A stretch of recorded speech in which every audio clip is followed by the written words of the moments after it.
Okay, here we have Chontaraz, it's the name, Chontaraz, the artist, with a Motorhead t-shirt on. Yeah, that's my favorite band.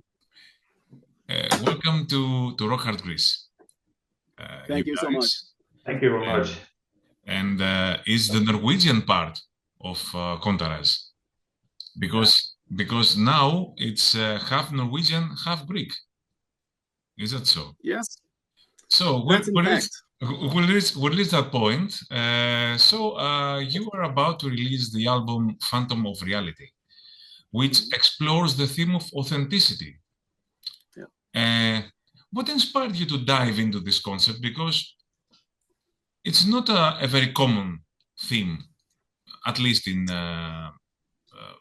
metal music. Well, I think it's all about trying to be true to yourself.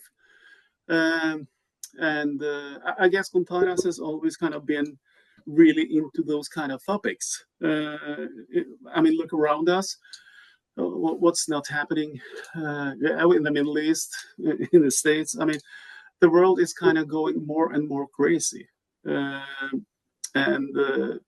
It's kind of like our message to anyone who cares to listen to us. This is our interpretation of reality and the life we are kind of living and what we are kind of fighting against. So the Phantom of Reality is kind of a message trying to kind of pinpoint the realities that we are fighting and struggling. And into that kind of messy situation, you kind of need to find your own path. And I guess a lot of the songs and the topics and the lyrics reflects on these kind of these kind of themes. Yeah. So Chontaraz, I mean, if you kind of look at the name, in our mind, it means to be kind of controversial, if you kind of translate that name.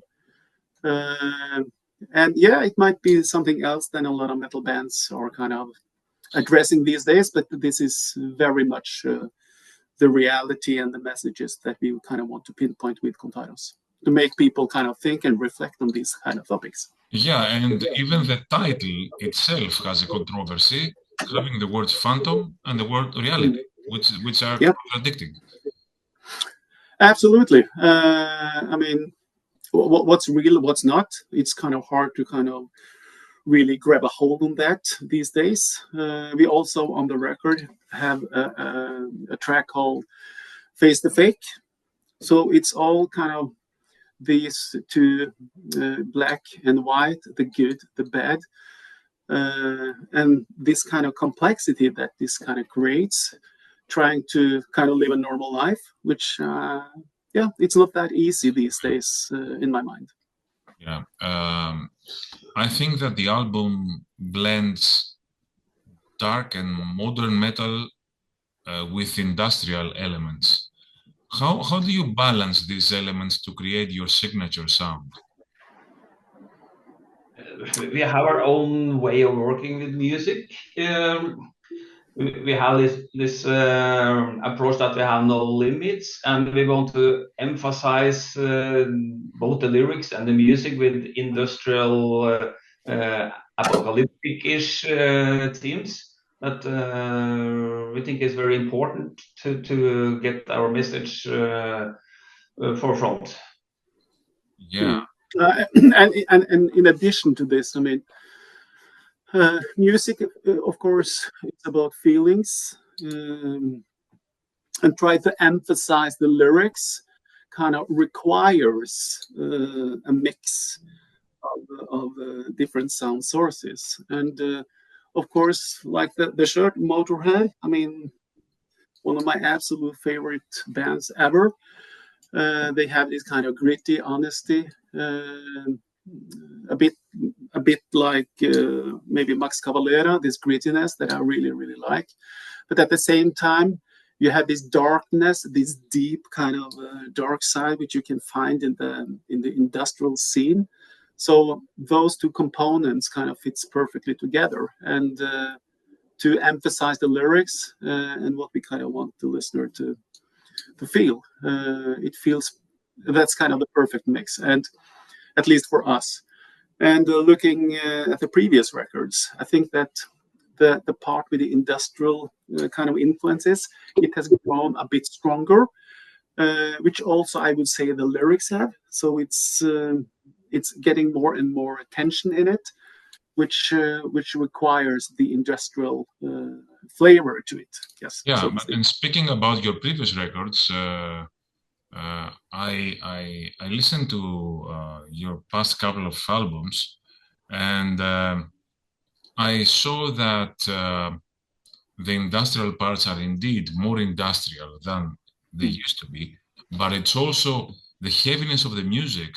The vocals are more extreme, I could say, and generally the it gets more industrial, more metal, darker.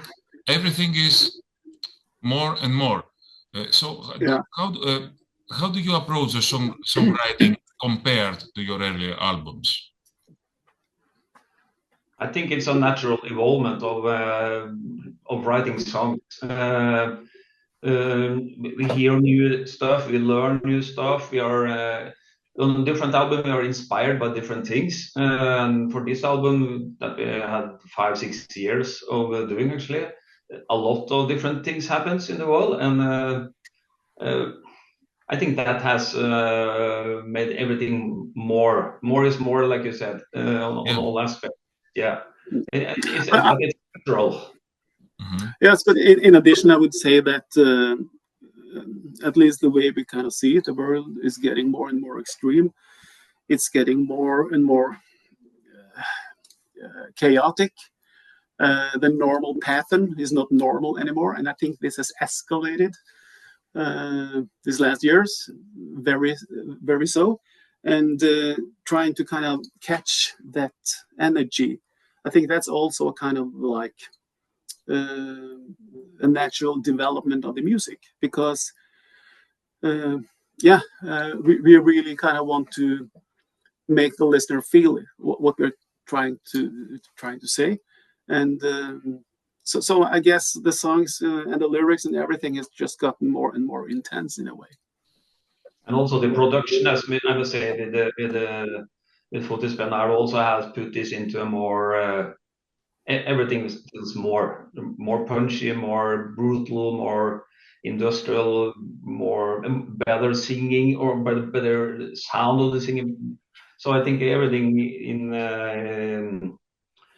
what Fotis actually put together with us has created the kind of brutalness, and I think it fits the songs better. I think I totally agree, and I also think that Fotis he just didn't play the drums; he unleashed them into the songs. So, and of course, with Fotis's experience, he knows the industry, he knows kind of the scene, and his understanding and professionalism into what he can put into the band. It's of course, like you're saying, it helped the band a lot. So everything is the better production, better songs. I think the lyrics even are better. So yeah. Yeah, that's typical of Fotis. Did you reach out to him when you were looking for a producer? What was the reason for having him on board and then play drums as well? That was actually during our timeline, our schedule. We didn't have a drummer in the band at that time, and due to the time schedule, we want to find a drummer that also could be a producer. And then we got the name of Fotis Bernardo to contact with him, and he was really pleased to do it. So that was actually the start of the whole cooperation. Mm-hmm. And you have not only have Fotis, you have Kostas on bass guitar, another good guy. Do you think this mix of backgrounds influences your music in any way? You know, having two Greeks and being you two Norwegians, it influences your music. Absolutely. It's kind of, I mean, of course, we are from far up north, where We're it can far be south. and they are far south. So again, it kind of fits the band. I mean, you have the black, you have the white, you have the good, you have the bad. So that energy, I would say, is kind of the main reason why it, at least these days, are working so well. Of course, the song, the basic structures of the songs and everything was kind of rewritten or written by me and Ahkon. But when you let a guy that Fotis with his energy kind of start working with this material, it was just kind of amazing. And also Kostas with his energy, it really just felt right. And I also have to add that recording the vocals with Fotis was quite an experience. I mean, we just felt the energy, like it was just so there right away. So we recorded all the vocals and the choirs and everything in 5 days. So it was I never done that fast ever. And of course, foot is a big part of that. So yeah. Yeah, typical of him. And Yeah. and you ended up having Sakis from Rotting Christ on your first single of the album, Scream. Was it an idea that you had beforehand, or did it happen along the way? It was an idea we had when we started working with the Fotis, but it actually came through when I was in Deva Sounds recording my guitars, and Sakis was there doing some parts of some new Rotting Christ material, and we were just talking, and he just wanted to try to sing on the chorus. He's a really nice and humble guy, you know. So he tried, and the result was amazing. I got goosebumps when I talk about it. So yeah, that was really impressive, and it lifted the song to where it belonged. Yeah, in my opinion. Yeah. But also he is such a sweet guy. I mean, he's just the kindest person. So he's very down to earth. Also kind of, yeah, he is. So that also felt really perfect into this Chontaraz world. Yeah. So yeah, really happy about that. In your debut album, you had a song about Jerusalem. Now, and today that we're having the interview, you've just released the video clip for the song Istanbul. So, first of all, is it a part of a concept somehow to write about historical cities? And how did the idea for this song come? Came during your tour with Sepultura? Yeah, we were touring with Sepultura, and well, we had this gig in Istanbul, and well, that city is it's mind blowing. Yeah. And of course, the energy, the history of the city, it means so much. And that evening, we just felt it because it made such a huge impact on the whole band. So then we created the basic riff of Istanbul. So and we pretty much had the whole song written that night. Yeah, the city and the culture and the people really affected us. So that's basically the only reason why writing that song. I mean, it was that energy was insane, and yeah, playing in front of all the people in Istanbul was also an amazing experience. That energy level, it was amazing. So. But when it comes to writing songs or lyrics about specific cities, so that's not a concept. That's not a concept in Chontaraz at all. But of course, I mean, when you're writing lyrics, you need kind of to you will write what comes to you and what feels natural and what affects you. So that's basically the reason why. It's not that mystic. It's not part of a master plan. I would love to say that, but it's not. Yeah, but okay. Chontaraz has a strong visual identity. How important is imagery and aesthetics in shaping your overall artistic expression? I think it's very important again from day one, because we have this apocalyptic background, if I can say that. And especially for the live shows, we try to, like we told about the industrial part, the visual is also emphasizing the whole band. It's more like a show, more like a theatrical approach to the live show. So since it's a kind of apocalyptic story, it felt natural to have these names and characters. Yeah, I mean, also in addition to that, I mean, for those who really want to dig into Chontaraz, to kind of at least the die-hard Chontaraz fans, it's kind of a part of everything. You have the songs, you have the lyrics, you have the visuals, and the topics that I'm writing about or we are writing about. It's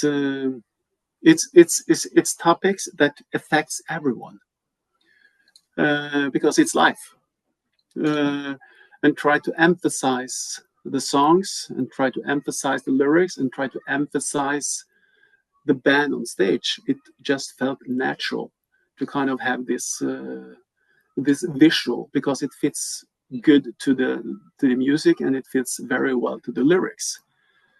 So it's a part of the whole picture. It's a part of the package that is this band.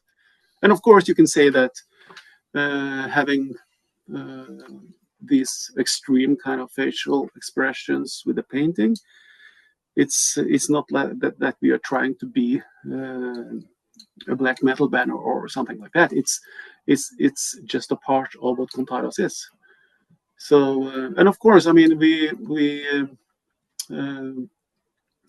come from a small city in Norway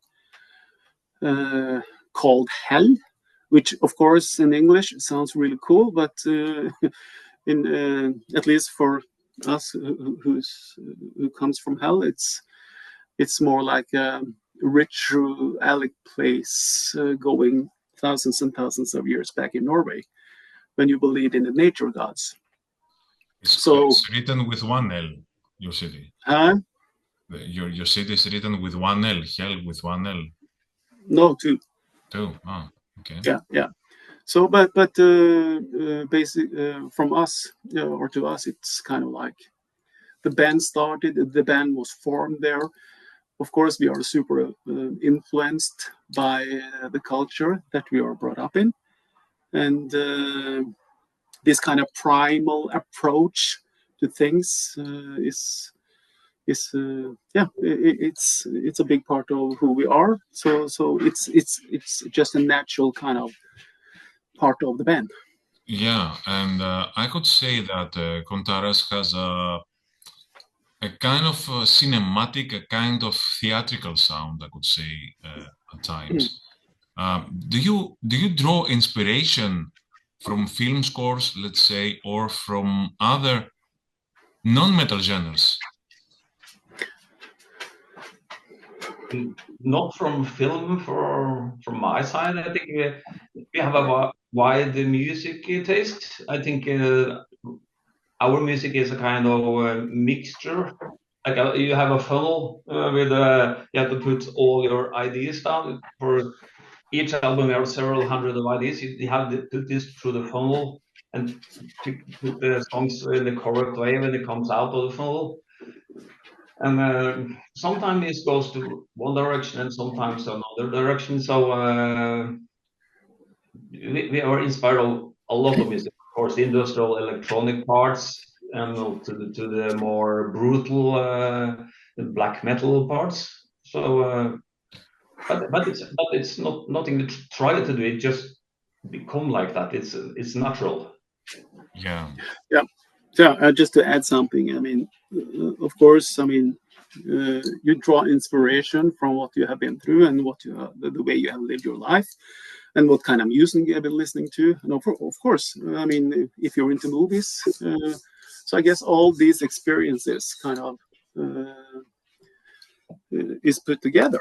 But we don't have any kind of boundaries on what music we are, because we are super diverse when it comes to music, which I also think is a big part of Chontaraz.